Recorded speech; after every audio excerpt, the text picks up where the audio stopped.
No reference to his cancer, but that he really feels frustrated, I think, underlyingly, that he can't actually get out and do what he is on the throne to do, which is take part in services like this, even though it's at a windswept Worcester Cathedral today with the rain lashing down, but which I don't think would be much fun for people standing outside the cathedral today, but obviously delighted that the Queen stood in the King's stead at this service. The King has expressed a great sadness at missing the Royal Maundy Service due to stepping back from large-scale public duties while receiving cancer treatment.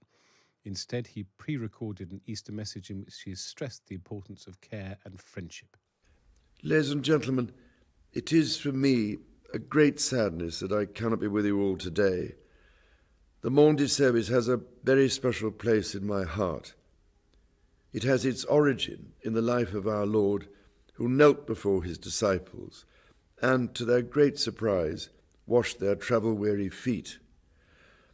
And as we have just heard, in doing so, he deliberately gave to them and to us all an example of how we should serve and care for each other. In this country, we are blessed by all the different services that exist for our welfare.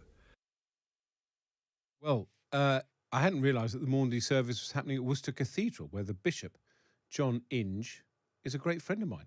Isn't that amazing? We used to sit on the Digital Select Committee together in the House of Lords. But that's enough of that. Here to unpick what is happening with the King and his message is the royal correspondent Rupert Bell. Welcome to the programme, Rupert. Good afternoon, Ed.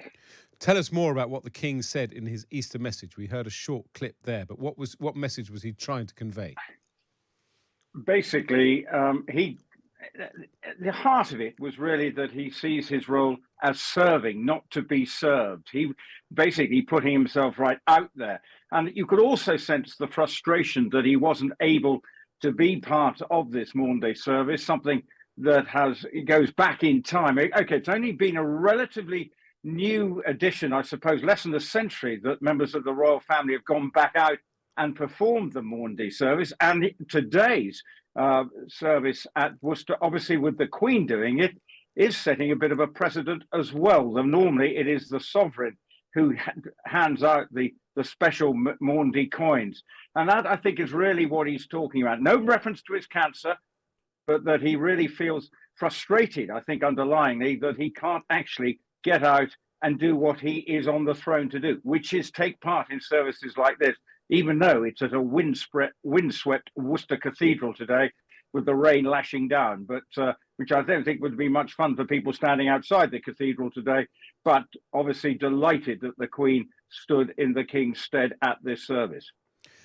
Now, we're all still reeling from the sort of conspiracy theories that preceded the Princess of Wales's important announcement about her own cancer. So I don't think one should kind of stray too far into speculation as far as the King is concerned.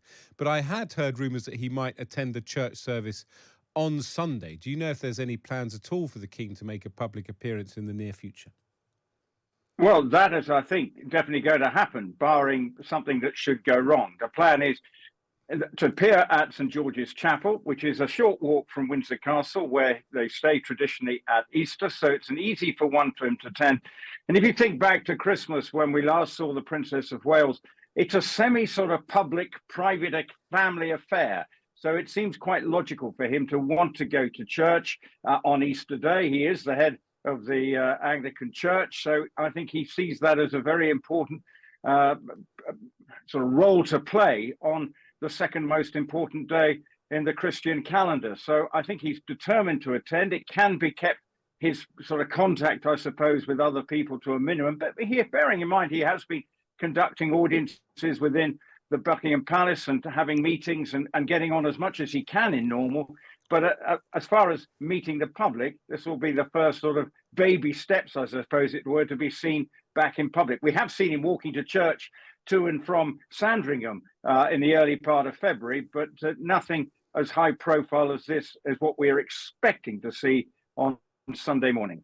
Yeah, it's true, actually. I saw some pictures of him attending a meeting, a roundtable discussion on, I can't remember what the issue was, but clearly, a fairly high-powered group of people. But I guess he's doing the Windsor service It's not, how can I put it? It's not like a working day in the way that the Maundy Service would be.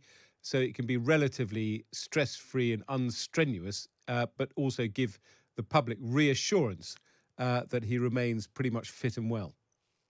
That is the whole point of it. With the Maundy Service, you are handing out coins and you are definitely interacting with members of the public. And in the Queen's case, it's 75 men, 75 women who received the Maundy coins and the commemorative regalia that goes with that. So he would have been very much meeting the public. And I think that's what, at the moment, the palace are at pains to avoid, is that gatherings of people, because we all know that people recovering from cancer are more susceptible to infections. And I think that's what they're trying to protect by keeping him to small, intimate gatherings, as you say. I think there was a multi-faith meeting earlier this week, which I think may be the picture you're alluding to, but we have seen him meeting various incoming ambassadors and high commissioners over the recent weeks. So he's been doing his work, but not, as we say, in a full public capacity as today's service would be, which is a significant part of the Easter commemorations that are held in this country with the royal family at the heart of it.